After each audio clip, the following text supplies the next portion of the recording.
Each of us will have, in the course of our lives, individuals that truly do make all the difference. The number would be insignificant, but it is very important to share one individual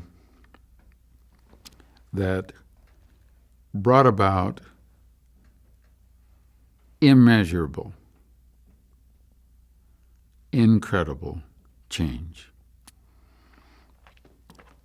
I turned 21, was the vice president of my fraternity. The president was an older friend, had been in the military, had been what he called a gear jammer, meaning he drove a sightseeing bus for the Utah parks. Union Pacific Railroad then had the concessionaries for many national parks. I don't know how many, but Yellowstone, Yosemite, and Utah parks, Zion, Bryce, North Rim of the Grand Canyon. He had been a bus driver, a gear jammer. Said, Alan, do it. We were close friends, decided that I would drive a sightseeing bus for Utah parks. And what we would do is drive from Cedar City and then to Zion's, would include the North Rim of the Grand Canyon, and then Bryce Canyon, and then come back through Cedar Braids to Cedar City. My first visit to Grand Canyon as a gear jammer, I was out shooting a basketball in front of the lodge at Grand Canyon. And I noticed a girl in a purple sweater. And she was standing with other girls. And I looked and then continued shooting a basketball and ended up that evening, there was a table for the bus drivers, the gear jammers, and that girl waited on the table. I'd never dated much during my university years because of the fraternity. We'd had a lot of fun activities with some outstanding girls, but I had never really gone out or had asked many girls for many dates, but had lots of friends. And that evening, the staff put on a program. And after the program, I danced with that girl. Her name was Bonnie Jean Maxwell, Omaha, Nebraska. She arranged to be available all summer long whenever I was at the North Rim of the Grand Canyon. When I went into the Air Force, I visited her family in Omaha, Nebraska. She was Catholic. Her sister was a nun. Another sister was a nun. A brother was in theological, or with whatever it is, theological school to be a priest. This was a girl that was dedicated and was absolutely focused on being the very best in anything that she had ever done, including her participation in her church. She wrote every day that I was in the military, every single day, sometimes twice. She was with me in encouragement on everything I did. She was the motivation behind my taking Catholic instruction and Protestant instruction and teaching Mormon cottage meetings and being anything and everything I could better and more. I came home from the Air Force. She met me in Chicago, and we traveled from Chicago to Omaha, spending a few days with her family. In the meantime, I knew she wasn't going to change, and I knew that I had changed. I had changed considerably, and she was the reason for what was more about me, better about me. So I came back to school, went through the year that I've expressed in a previous review, dedicated, being encouraged to go on a mission. Bonnie was the north rim of the Grand Canyon that summer.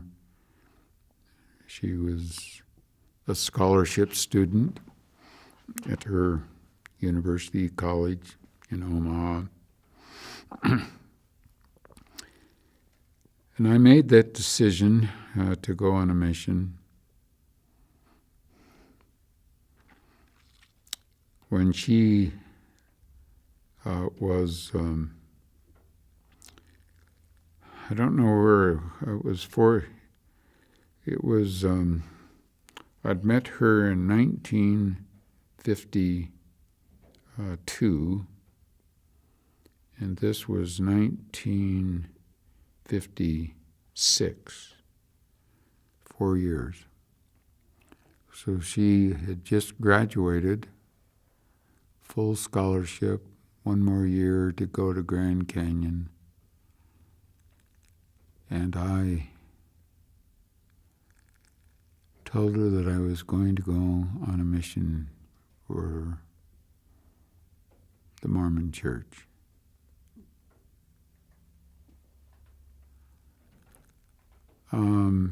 Bonnie had always felt that mixed marriages were okay.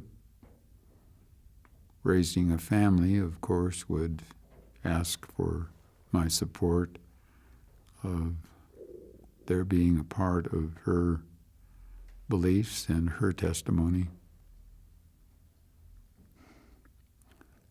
There was no way that in her mind that she felt that we were not together forever. And so Bonnie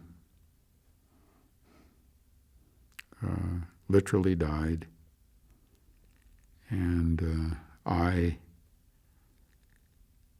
have carried her in my pocket and with me as a source of encouragement and motivation and concern and care until this day.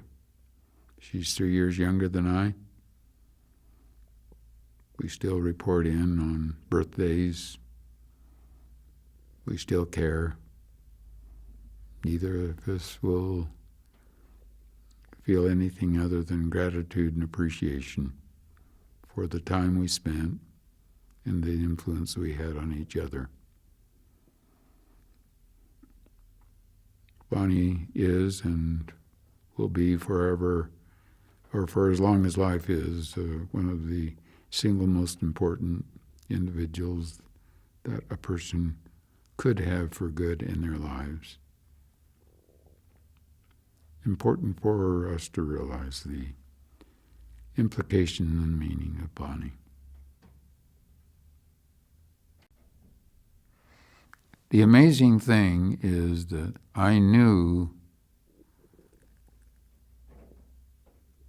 it would end our relationship. I also knew that neither of us could replace the other, no matter what happened. Bonnie felt that because of how we felt with each other, we would assuredly be married. I felt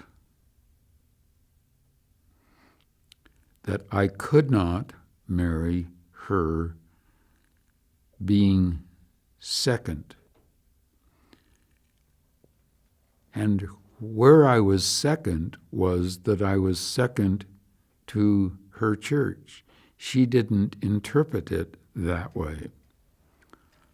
I said, as an idealist, I can only marry when you know that from my viewpoint, and I know from your viewpoint, that we're each number one. What I suggested at the time was we both quit our church. You quit your church, I'll quit mine. And then we will together determine what church to belong to, which of course, like so many of my ideas, and certainly from her viewpoint, she thought that was the craziest thing on earth, but I really would have done that. I had enough confidence, enough faith, and enough belief in her and in me, and in truth, and in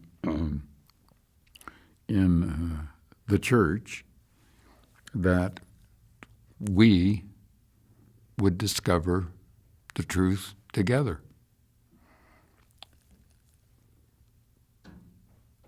But I could not go into it as a house divided, and knew that when I told her what I was going to do, she would consider that the end. In actual fact, she was the first person I called when I completed my mission. Very first call I made. She was engaged.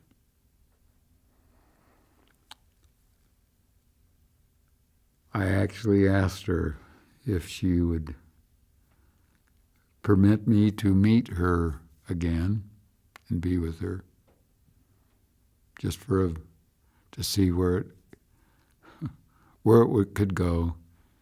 And she said no.